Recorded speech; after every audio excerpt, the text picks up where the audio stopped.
To tell you the truth, when I woke up this morning, I was just kind of led to speak on the issues that I spoke about earlier today.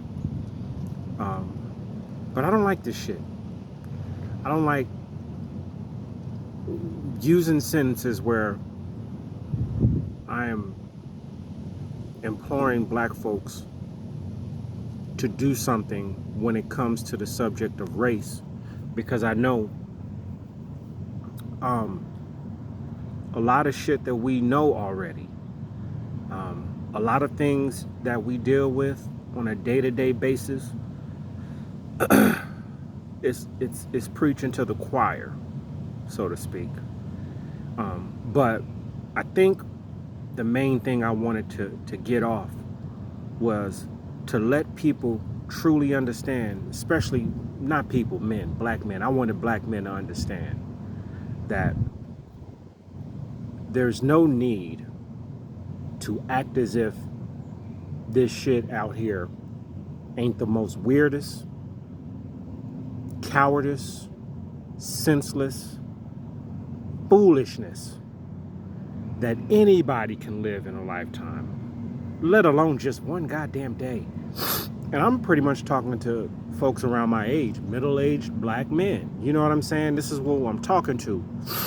So when I have to say, yo, don't let people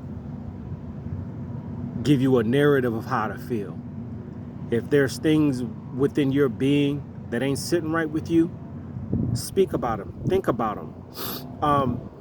And something that, I've known this for a while, but I've forgotten about it. But I'm going to show you this. Well, it's nothing I can really show.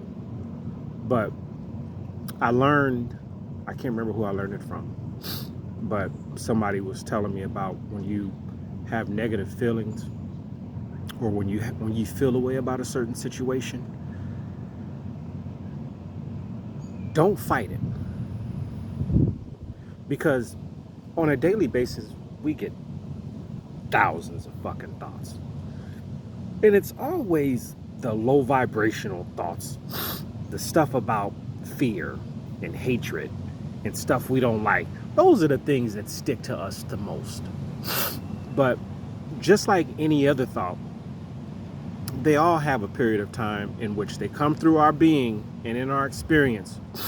And if we sit with them and we just acknowledge them, and after we acknowledge them, give them their proper due, and then they will flow through us as if not necessarily they weren't there in the first place, but they'll flow through us, and then we'll have space for other more positive things to give our energy to, right?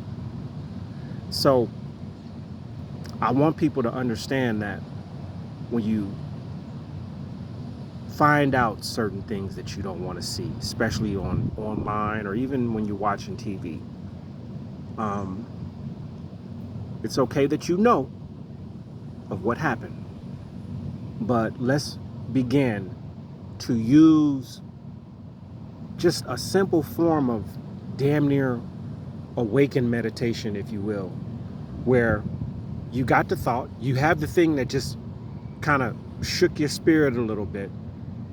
Let it have its course, but be willing to release it. That's the most important part. You have to be willing to release it. Stay out of that loop. And this is what I really wanted to say today, but it just went off on some other shit because, I've learned a lot in the last few months. And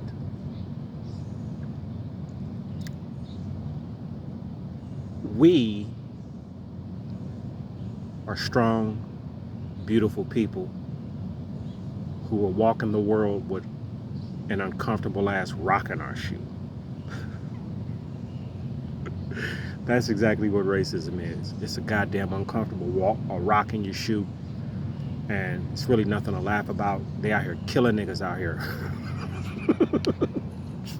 It's nothing to laugh about, but this is true. Like I said, man, this is the most weirdest. I cannot believe some of the things that I see. Like, these mass shooters, they shoot up people, black people, people of color, Mexicans, and then they casually turn themselves in. Like, you know, there's so many videos of police killing unarmed people where the police just get away with it. And unfortunately, there's people walking around today who will do these types of things. Ain't got nothing to do with the law. It got everything to do with hate, and really how much hate they have for themselves to go out there and take a life because of the way somebody looks. Then they go to the police department for their protection. And amongst their little Aryan race, white racist circle of beings, they're heroes for what they did, while they leave a destruction of broken families behind them. It's fucked up out here. It really is. And I just want everybody to be well. If you need to talk to somebody, hit me up. I don't know what I can tell you. I'm not a doctor, I'm not a therapist, but I know a guy. And if anybody needs help in that direction, I could push you in that direction. But yeah, man, let's stay out of this low frequency. Sometimes I gotta go down in the hole to wake a few people up. And then I get my ass up out of there. And after I get out, I keep screaming down there to have people come out of the hole, come out of depression, come out of their mental state, and realize how great they are, and realize that they're supposed to be here, and realize that they do have a purpose of being here. So, that being said today, I wish you guys well. Peace and love.